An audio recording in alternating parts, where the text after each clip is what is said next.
Hello everyone, this is Muhammad Fathi from another video from Analytical SQL. If you didn't watch the last videos, please check the playlist from below. What did we take before? We took an introduction about Analytical SQL and its advantage, a revision on subquery and group by, and at the end we took a CTE and what is the difference between subquery and CTE, and we took applications or examples on both of them. Now we will take a very important and very interesting topic, which is window function, which is actually the first topic or first important topic in analytical SQL. What did we take before is to prepare us for what is coming now. So let's go. Let's go. Okay. What we'll take today, an introduction about window function, the difference between window function and basic SQL, and the clauses of the window function, and also some examples on window function. What is window function? The window function, in an easy way, is something like aggregate function and group by, but without collapsing the data. So it can make any aggregation, any calculation on the data, and put it beside the row. But not just that, but it also gave us an advantage on calculating few things in an easy way, like what? Like ranking the employees, like getting the previous revenue, for example, and so on. We will see everything today. Okay, let's compare between the aggregate function and window functions. Of course, the easy part that the aggregate function collapses the data, but window function doesn't collapse the data, and that's the first difference. The aggregate function collapse if you have 3 rows, 4 rows, 5 rows, it will collapse it into one row. But in window function, it puts the calculation in each row. So it doesn't collapse the data. If you want to calculate the average salary per department, for the aggregate function, it will collapse it and will put just the department and beside it the average salary. And you can't view the data of the customer in the same row in an easy way. But in window function, you can select the customer name and select his department, and beside it select the average salary in easy way because it doesn't collapse the data. You give it a window, it sees from this window the data that is allowed to use in the calculation, and then it does the calculation direct. So, in a comparison between the aggregate function and window function, what is the purpose of aggregate function? The purpose of aggregate function is to collapse the data and summarize it and give you an output. But the window function, no, it's the best way or best practice to view the data beside a row. What if I want to collapse the data with window function like aggregate function? You can use distinct. So distinct here will remove the duplicates, so it will do the same function of aggregate function if you didn't select any other row you don't want to compress. So group by is required for aggregate function, yes, but in window function, no, it's not required, but you can use it for another purpose. Does aggregate function collapse the data? Yes, but window function, it doesn't collapse the data. Example of aggregate function like sum, average, count, but in window function, there is even more. Sum, average, count, and also there is rank, length rank, there is lag or lead, there is last value, first value, and a lot of functions. We will take it today, or we will know about it today. Use cases, for example, total revenue per region. For window function, you can calculate the running total, and we will take an example on running total today. So let's go. So, what is the functions in window function? It's distributed. This is the most common window function that we can use, but they are not all. We have aggregate functions like count, sum, average, max, and minimum. Ranking function like row number, rank, distance rank, entire, and percent rank. And value functions like lag, lead, first value, last value, ninth value. And we will take them all in details later. Today we will focus on what? We will focus on aggregate function. Okay. Let's have an easy business scenario. An HR want to determine the sequence of hiring for each employee. So if this employee is hired, I want to know his order of hiring. If I have a company, the first one hired will be number 1. The second one hired will be number 2, and so on. Can we get this without analytical SQL? This is the required output. Can you pause the video for a minute and think about it without analytical SQL how to get it? If it's easy, write it easy in the comments. If it's not, tell me if that it's not easy. And the analytical SQL is much easier. So we will put the both solution in front of each other. For the subquery, we will select employee ID, salary, and hire date. Okay? And beside it, we want to select the hire sequence. How can we do that? Let's imagine that the first one hired in the company didn't have anyone hired before him, so we will count how many employees before him beside him. So he will be 0 employees hired before plus 1 plus him. Okay, for the second employee hired, how many employees hired for him? Just 1 plus himself, then 2, then his hire sequence is 2, and so on. It needs a lot of critical thinking to get the idea or to make the workaround to calculate it. Also, you will need to make a subquery in the select to count all the employees where hire date is smaller than or equal to calculate himself of the first hire date. You need to make a related subquery to use the hire date of the outer table and the hire date of the inside table.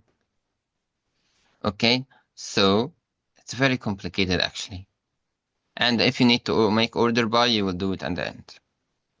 Let's see another part. In analytical SQL, it will tell you no. Actually, you have a function that make the order for you. You just need to use it, need to tell it what column will order by to count in order. You need to tell it if it's ascending or descending, and it will do all the job for you. So all this critical thinking, all this logic, it's replaced by only one line in analytical SQL. So what is easier?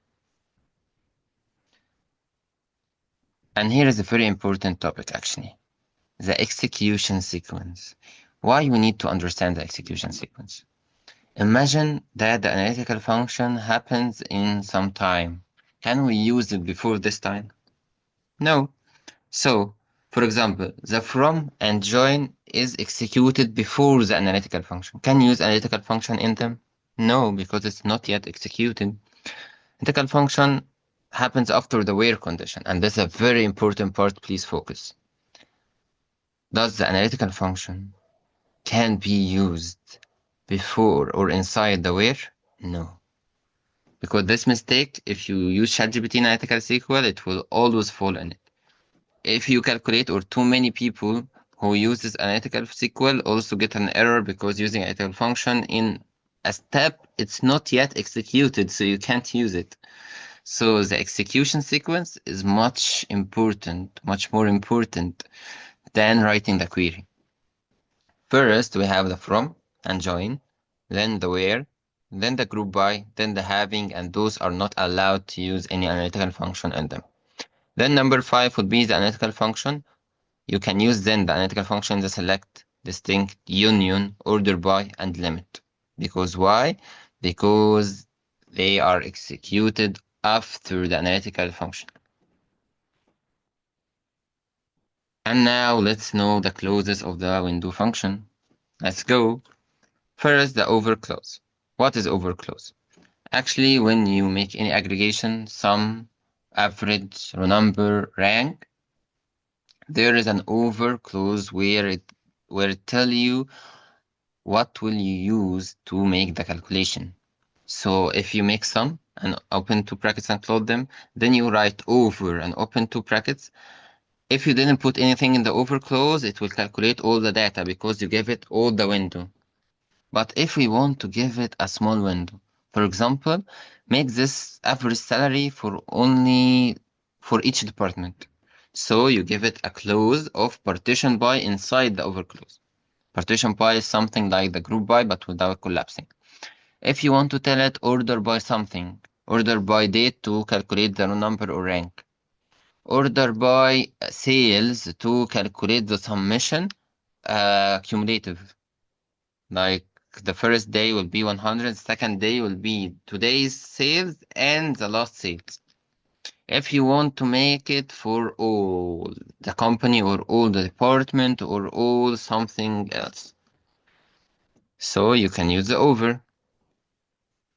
And this is the partition by. Partition by is used inside the over, inside the two brackets of the over, to tell the over, please tell the summation function or any function to calculate for each partition by field. So if department, it will summation for each department alone. And now the order by. The order by is used to order data. For example, to calculate the cumulative sales, for example, or to calculate for you the rank or the row number or the order or anything, you need to tell it what column it will order by. So if you will calculate the total sales, for example, don't use order by because it will calculate it cumulatively. So what does the over contain? It contains partition by, order by, and now the most important by the over clause contain, which is rows and range. It's very important actually, please focus. The rows and range is a game changing. You don't only tell the analytical function to make the summation for some fields, no. For some departments, no.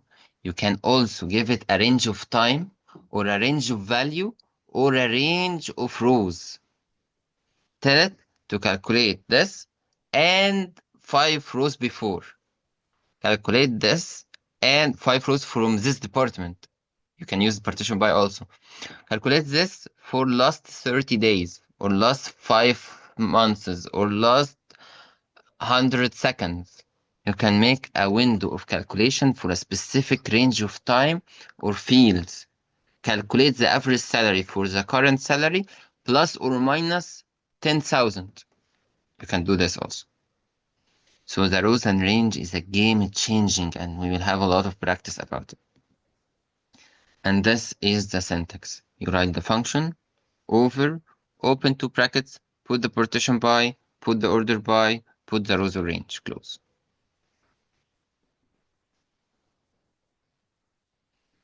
Okay, the over clause is used with partition by and order by. Partition by instead of group by, as we said, order by to make the cumulative, and now let's see some real example.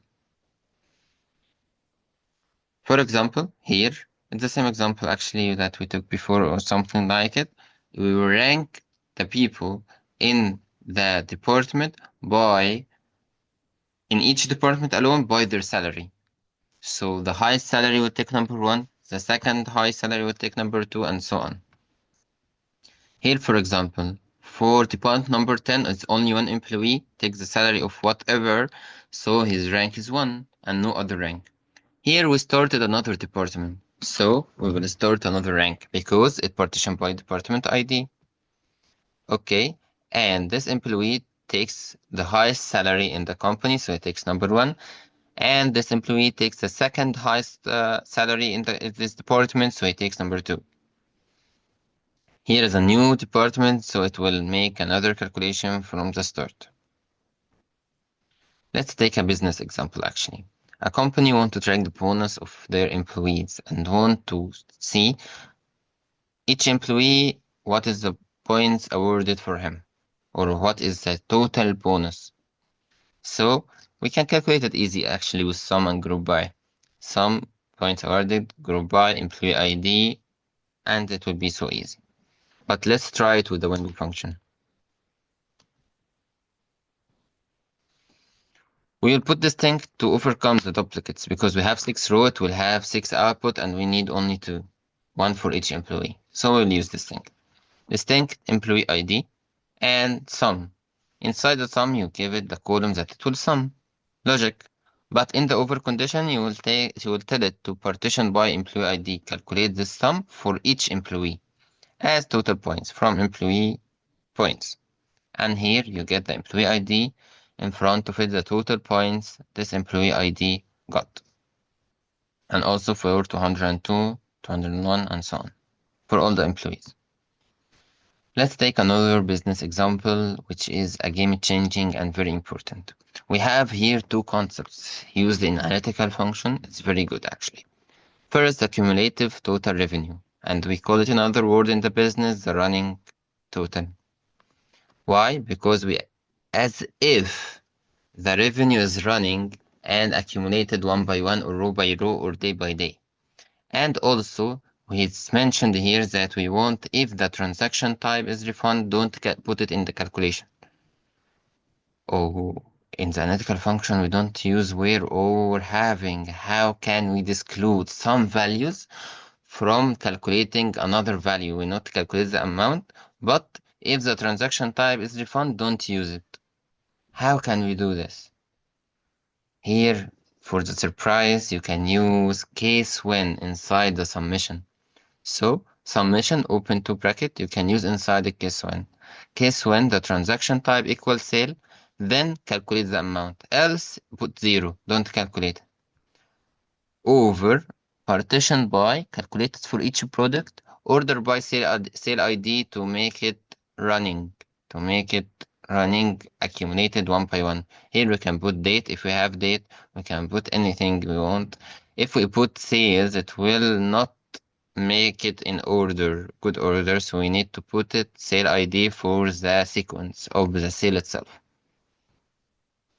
Here, the sale ID number one, quote amount 500, sorry, so the running total is 500. This is 300, so it will be accumulated for the 500, so 800. Negative 200 plus 800. Oh no, the transaction type is refund, so it will not be calculated and it will stay 800.